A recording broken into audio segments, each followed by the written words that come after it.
I logged in today to find 2 quests for the Revonix 360 blaster.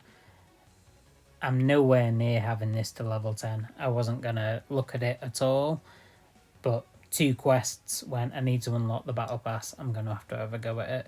So I decided to have a look how far I'd unlocked it, and considering I only picked this blaster up a couple of days ago, I was able to upgrade it to level 5 and unlock the first Nerf power. If I couldn't have got it to level 5, I wouldn't have used it at all, but at level 5 it unlocks a Nerf power, which basically enables you to ricochet your dart from the enemy you shoot to nearby enemies.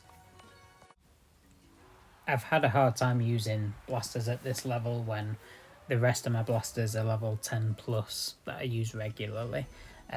So I stuck a shield on it just to give me a bit of extra survivability. Never used this before, had no idea what to expect. Immediately I noticed that the circle for shooting is, I don't know, maybe 3-4 times as wide as normal, and look, I'm just absolutely peppering the darts down the field. It caught me really off guard. You seem like the auto shoots so easily compared to basically every blaster I've used. This feels like a machine. Also, it's only at level 5 and the HP around 13,000. That's been akin to blasters I've used at level 10 that are like, common and rare blasters. So the survivability is already a lot higher than I'd expect it to be. The rate of fire is insane, and the fact that there's 30 darts, I feel like I'm not running out of darts. When I go to reload, I'm surprised that actually, if I was still under the cosh, I'd have plenty to go with. It feels really overpowered, and this is only at level 5. I can't imagine what it's going to be like when I hit it to level 10. Unlock that second Nerf power where it starts to heal 5% of your HP per hit. I really feel like this blaster is going to be insanely overpowered, and I cannot wait to level it up. One downside I'm noticing, if you can call it a downside, is it seems to have quite a large dispersion, so the darts are not that accurate at all, which, given, the aiming circle, kind of makes sense. But you're firing them that fast that it doesn't seem to matter, and they're bouncing to other opponents. Didn't take a death. 94,000 damage with a level 5 blaster. Those have been some of my best games with prismatic tier level 10 blasters, like the Speed, the Mastodon. That's nuts. That is crazy. As much as I'm really excited to play this blaster at higher level, this is going to break the metagame. It absolutely is, there's no doubt about it.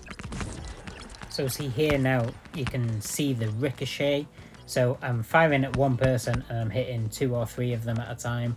The damage I'm doing is nuts. It's no wonder I got to that 94,000 damage. When you're shooting at 1, you're hitting 3. Really nice. Okay, this is a quick video, so I'm just going to cut to the end of the match when I load back in with this blaster. As you can see, we're doing well. There was back and forth, but what I really want to show you is how well this blaster performs when we're essentially defending. We've got enemies coming towards us, particularly through these tunnels this map lends itself. Just look how easily it's like shooting fish in a barrel. It's insane. And again, reminding you, this is a level 5 blaster. This should not be able to compete at the level it is, to the extent that it is. It is overpowered. There's no other word for it. Since this blaster dropped, I've come up against it quite a few times. The lowest level I've played against has been a level 7, the highest was a level 13. The level 13 we couldn't take down at all. The entire team took a coordinated attack and we just failed miserably. It might be a little bit of hyperbole, but I feel like this blaster, compared to everything else I've played both with and against, is overpowered to the point where it's kind of changing the dynamics of the game. In any other game, I would expect it to be nerfed, but with the brand being nerfed. I don't know if you can call it being nerfed. I don't know. Maybe you use a different term, maybe you use the same term, but it does feel like it's just a cut above everything else. Once they unlock this healing ability, I don't know, it just feels like the perfect blaster. It's like the Brock Lesnar of the Nerf blasters. I feel like this is performing better than my level 11 Echo, and I've said it a few times, this is level 5. Like, it should not be able to do this. Like, the rate of fire and damage that you're putting out is great. It's not amazing, like, you can see, like, it's taking a lot of damage. It's the survivability, and I've not unlocked the healing. All I've done is thrown the shield on it, and the shield is a common card. I do kind of wonder if this is a cash grab on a dying game. Like, you've not got enough players, you just want to sell as many things out the shop as you can. So you release something so ludicrously overpowered compared to everything else that's out there, that the last remaining players that are playing feel almost obligated to spend a bit of money because they want this really cool blaster. And you know, I even felt tempted that way, particularly because I'm making a YouTube series for no one to watch. But I'm not going to do that. The Speed, which was the first blaster I made into a video, which actually spawned this series, that was the same rarity as this blaster. I got it out of the last battle pass, and I upgraded it to level 10 without spending a penny on any sort of upgrade. Okay, let's just have one more look at the mechanics of this.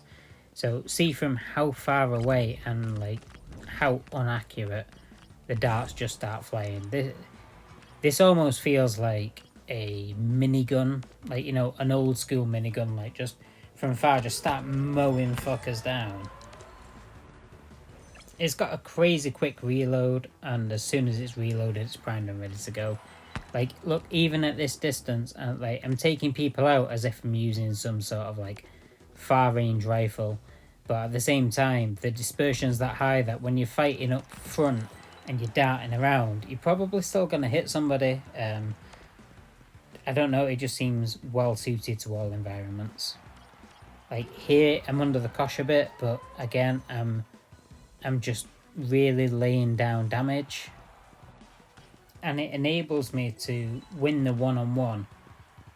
When again, I'm using a level 5 blaster, I shouldn't be able to win these one-on-ones. The shield just comes in clutch. Every single time I use it, it's coming in clutch.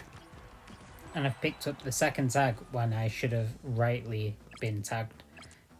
And now I've got the tokens, I'm healing, and I'm doing well. One of the things I'm noticing as well is, like, when I'm having these battles and I'm running back and I'm reloading like I normally would, like I've trained myself to do, I'm reloading and I've still got like 9-10 darts in the clip. The survivability on this blaster is just unreal. Survivability! Yeah, so this match is going really fun, so I'm just going to show you the end of it just because it's been great. It's been a lot of back and forth. You can see there's like drop tokens all over the field, and I go back in with my trusty 3 and we're losing, and boom, pick them all up, and now we've got a bail. And this is the bit I want to showcase. Just the running up the ramp, just like, you get these tokens, just run away, just use that environment. As long as you're not getting peppered by darts and you can keep moving, you're almost certainly going to win at that point. Okay, I'm just going to leave you with a little bit of game footage from the last game. I've left this in because I got some really good shots, and like, if you're watching the numbers above the heads, you can see a bunch of like the multi-shots here, which is, you know, the big thing about this blaster at level 5. It is the multi-shots. And just look at how well it's surviving. It is, whenever anybody's coming after me, they're immediately under pressure.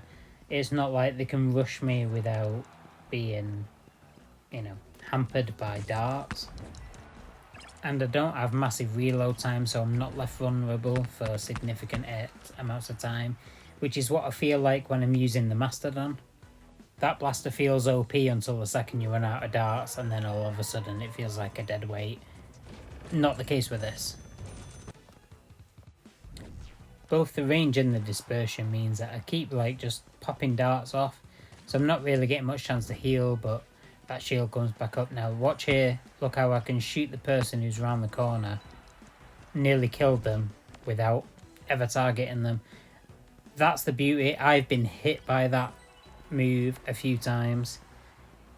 Yeah, it's a game changer.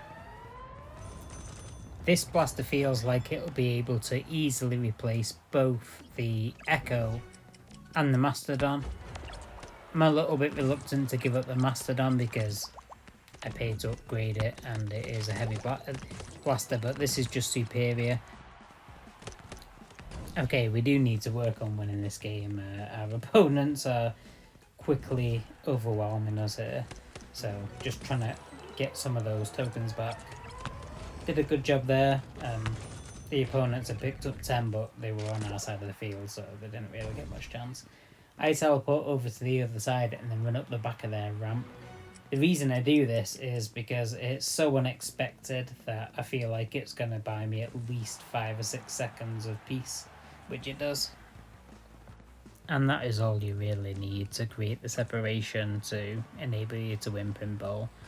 Pinball's a great mode. You know, you can fight a lot, you can die a lot, doesn't matter. As long as you've got that strategy towards the tokens, you can win. I'll revisit this blaster once I've leveled it up properly.